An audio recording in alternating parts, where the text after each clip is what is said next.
est en position presque de force, dans le sens où, par exemple pour cet emploi, je vais être parfaitement transparent.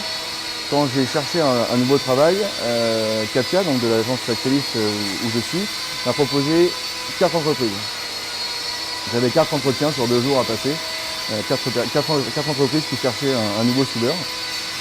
Sachant qu'ils avaient conscience du fait que j'avais peu d'expérience, que je sortais de formation, etc. Il n'y avait pas, rien n'est caché, hein. Et les 4 étaient pour autant disposés à me recevoir. Et ensuite, alors, en l'occurrence ici, j'ai pas eu besoin de négocier mon salaire, il était tout à fait convenable.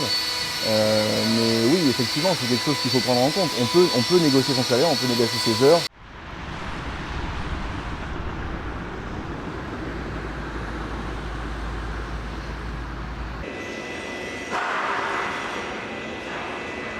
On a essayé d'être innovant sur notre façon en fait, de recruter. On a essayé de nouveaux médias, la radio par exemple. C'était quelque chose qu'on utilisait peu ou pas et qu'on a testé et qui c'était plutôt concluant.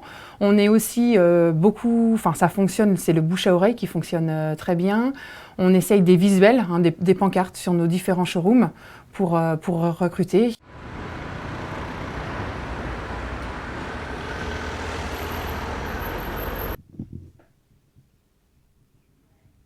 Bon, ça me rassure qu'ils soient en poste.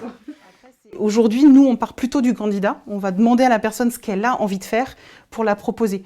C'était l'inverse il y a 10 ans en arrière, en fait. Il y a 10 ans en arrière, on nous disait « je recherche un dessinateur bureau d'études ». On allait chercher le dessinateur et on candidatait pour lui. Aujourd'hui, c'est plus le candidat qui vient nous voir, qui nous dit « moi, j'ai envie de faire du dessin industriel en métallurgie ».